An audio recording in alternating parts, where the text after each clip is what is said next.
एकनाथ खडसेंचा रात्रीपर्यंत राजीनामा, भाजपच्या सूत्रांची झी24 तासला माहिती। दिल्लीतल्या बैठकीत मुख्यमंत्र्यांनी पक्षाध्यक्ष अमित शहांकडे सोपवला अहवाल।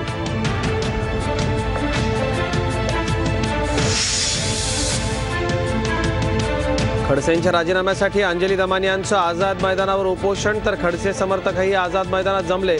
खडसेंवरचे आरोप खोटे असल्याचा दावा।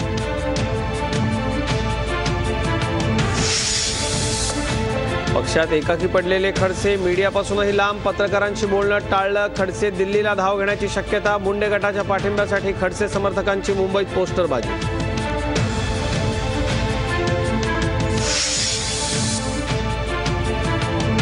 विधान परिषद उमेदवारीवरून पदाधिकाऱ्यांच्या नाराजीची मुख्यमंत्र्यांकडून दखल, नाराज नेते मात्र बैठकीपासून दूर। उद्यापर्यंत कोण माघार घेणार याची उत्सुकता।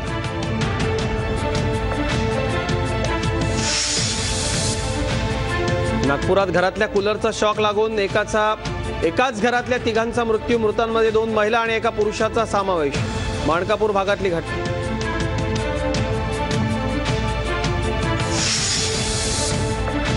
मुंबईच्या कुलाब्यात मेट्रो हाऊस इमारतीला भीषण आग, आगीचे कारण अद्याप अस्पष्ट। 2 तासांपासून आग विझवण्याचे शर्थीचे प्रयत्न सुरू।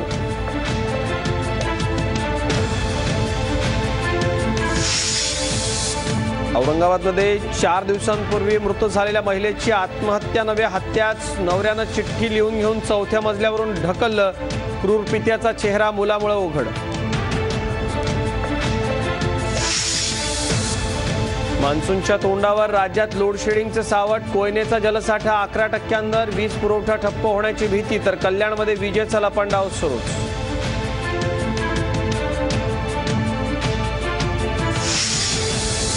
लातूरचा पाणी प्रश्न कायमस्वरूपी मिटणार, उजनी धरणातून थेट मांजरा धरणात पाणी सोडणार असल्याची जलसंपदा मंत्री गिरीश महाजनांची माहिती।